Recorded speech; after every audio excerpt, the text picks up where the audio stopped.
Men use the image of female perfection to motivate themselves. And that's exactly right. That's precisely what they do. You see that in the Tom Sawyer story. So Tom Sawyer is about 12 years old, and he's still hanging around with his friends like Huck Finn. And this girl moves across the street, Becky, and she comes out and he's struck by her for the first time in his life. Something's changed. And the first thing he does is hop up on a picket fence and show off and balance in front of her. And he's saying, well, look at me, look at me. He's like the male bowerbird building something beautiful so the female will approve of it. And it's motivation. You know, and that's something that I think modern women don't really understand about men. They don't understand that, at least to the degree that males are uncorrupted and not bitter because of being rejected, they're doing everything they can to kneel before the eternal image of the feminine and try to make themselves worthy.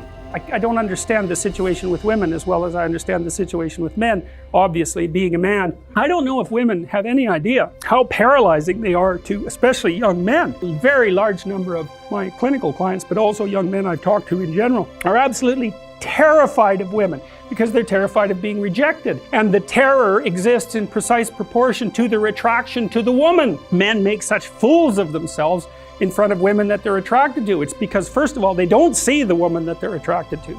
Because what the hell do they know about her? They don't see her as an individual. They see her as the manifestation of a judgmental ideal. And then it's only in establishing the relationship with the actual woman that they can start differentiating between the judgmental ideal and the actual individual woman. And that also requires a sacrifice. And the sacrifice is, you never can have an ideal woman. So to have a relationship with any woman, you have to sacrifice the relationship with the ideal woman, and you have to see the individual woman and separate her from the ideal. And that's exactly the case. I had one of my clients who ran this men's group, which was quite interesting. One of the things they had the initiates do, which was very intelligent, was to go out and ask 50 women in one day for their phone numbers. Why? Politely, properly, you know. It was a game, but it wasn't a stupid game.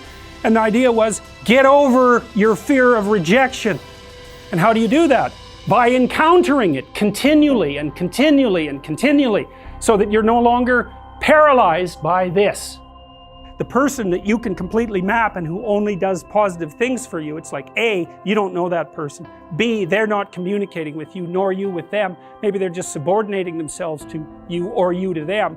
And you're not growing. You want someone who can. A real relationship is a wrestling match. It's a grappling phenomena that you both emerge transformed from. And that's what people want. They don't want a pushover. Not unless there's something wrong with them.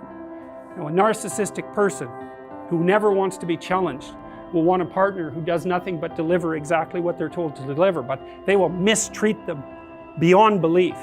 What does the optimal relationship look like in terms of positive and negative emotion? You might say, well, utopia.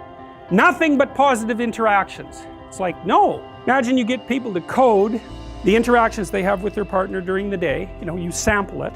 You say, was that interaction positive or negative? And then what you're trying to do is predict the longevity of the relationship. Okay, so here's the data. If it falls under 5 positive interactions to 1 negative interaction, the relationship doesn't continue. Fair enough, too much negative. That's easy to understand. If it exceeds 11 positive to 1 negative, the relationship doesn't last. Why? No challenge, right? What do you want from your partner? Bliss? No, you don't.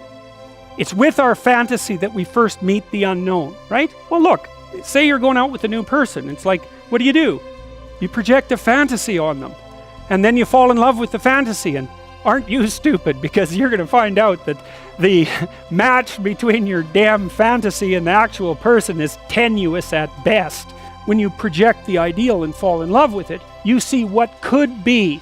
It could be that, but it's going to take you a hell of a lot of work, because like, you got no shortage of flaws, and the other person has no shortage of flaws, and so you're bringing your flaws together, and that's going to produce a lot of friction, and you're going to have to engage in a lot of dialogue before you approach that level of perfection again, but maybe you can do it. And then you get to live happily ever after. Well, wouldn't that be nice?